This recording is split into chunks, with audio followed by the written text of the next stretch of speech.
I remember the very first time I went to a nice restaurant, a really nice restaurant. It was for a law firm recruitment dinner, and I remember beforehand the waitress walked around and asked whether we wanted some wine. So I said, sure, I'll take some white wine. And she immediately said, would you like Sauvignon Blanc or Chardonnay? And I remember thinking, come on, lady, stop with the fancy French words and just give me some white wine.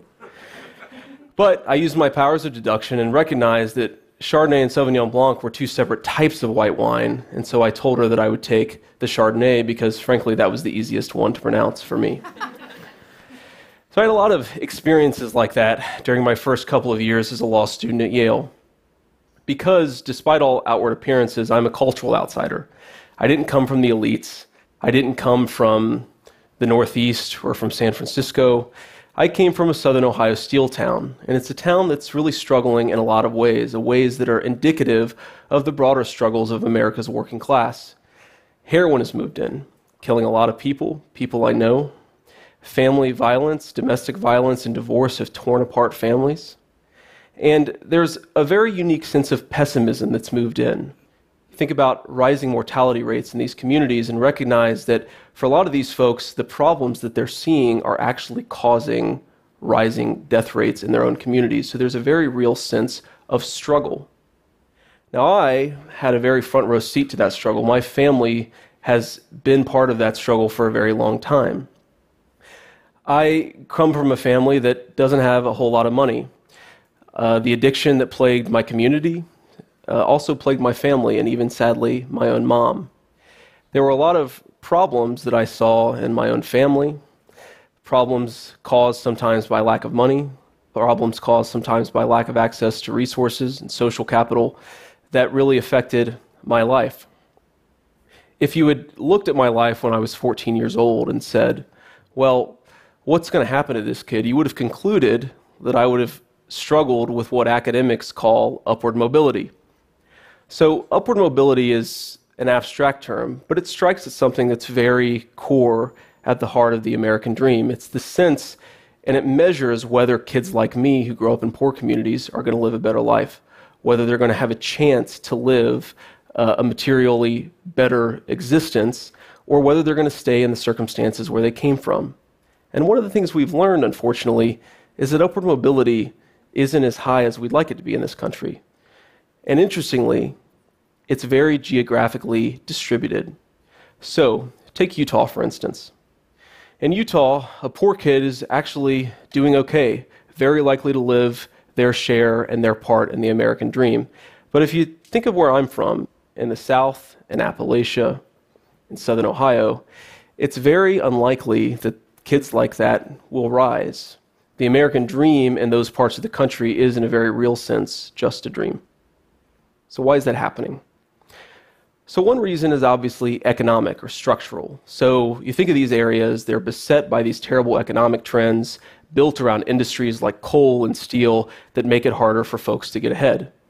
That's certainly one problem. There's also the problem of brain drain, where the really talented people, because they can't find high-skill work at home, end up moving elsewhere. So they don't build a business or a nonprofit where they're from. They end up going elsewhere and taking their talents with them.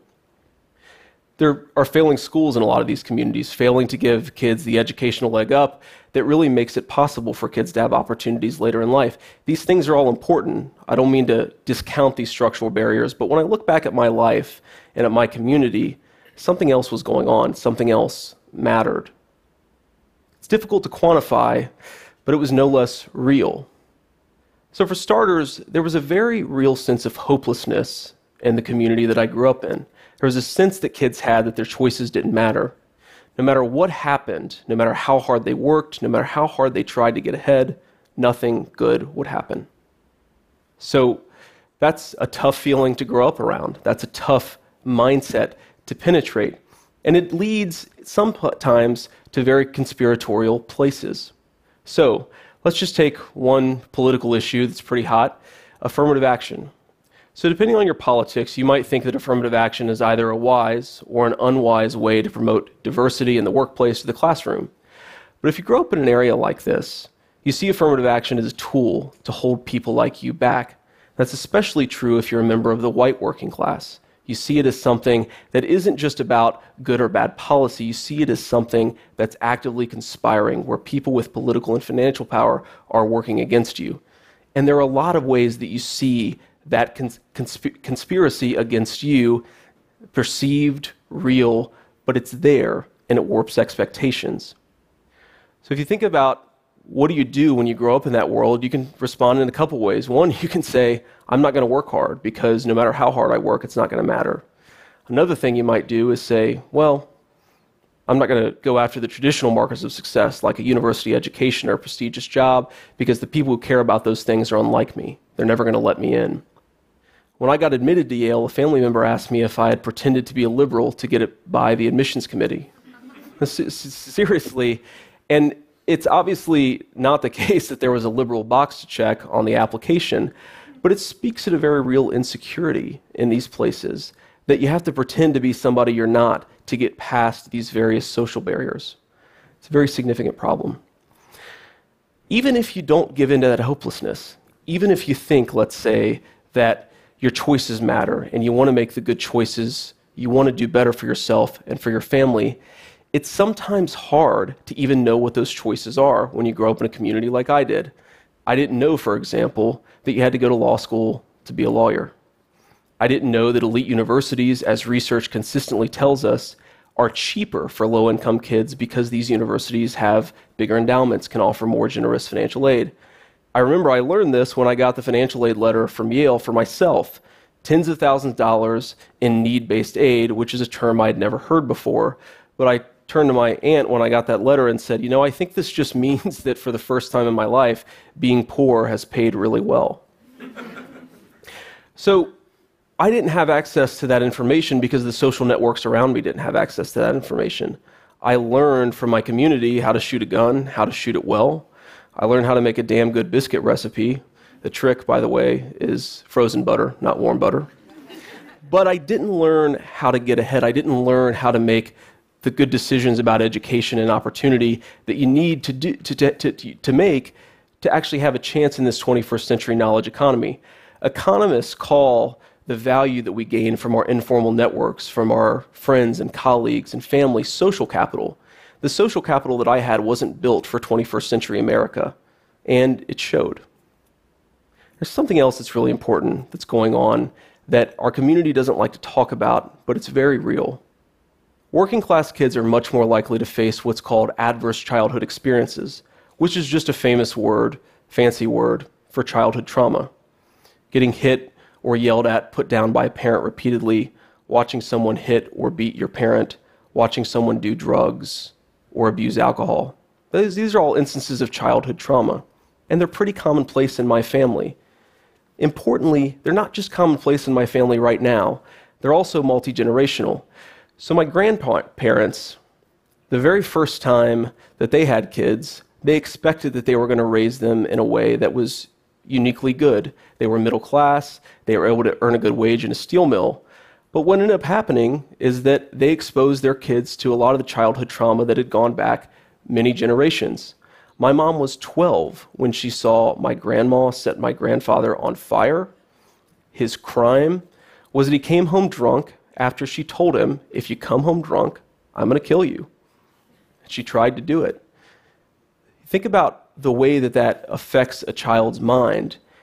And we think of these things as especially rare.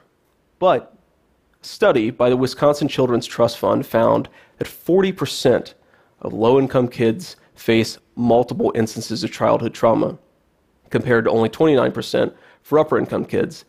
And think about what that really means.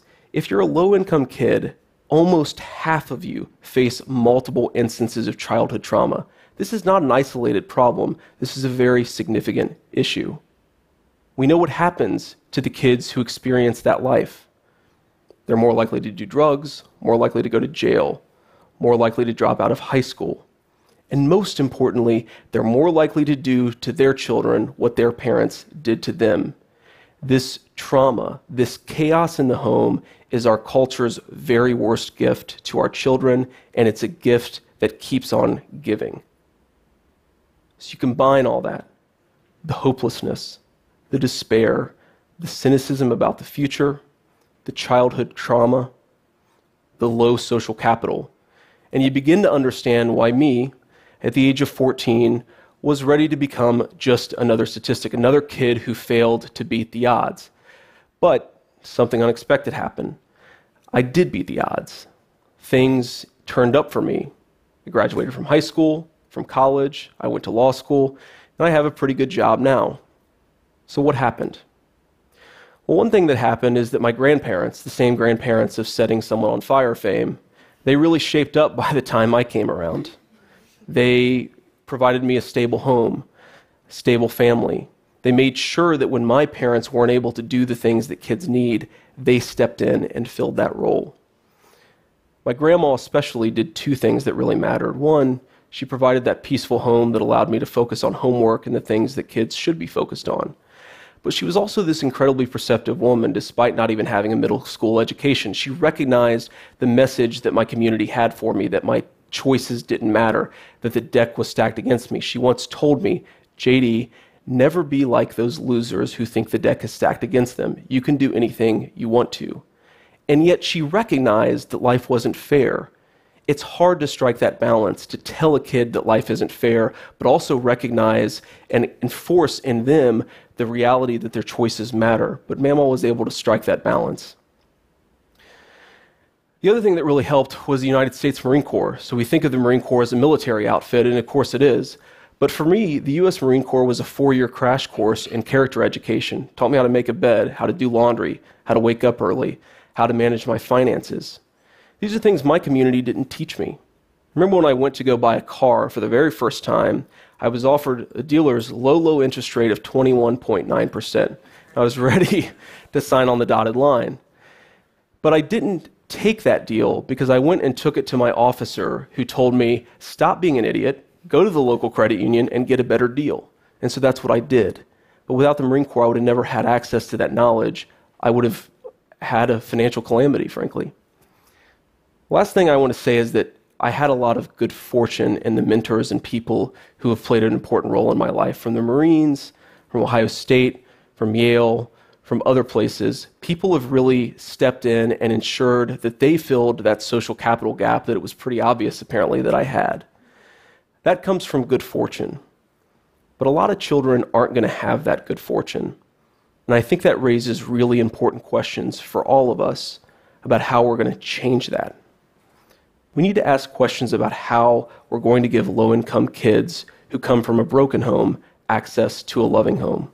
We need to ask questions about how we're going to teach low-income parents how to better interact with their children, with their partners.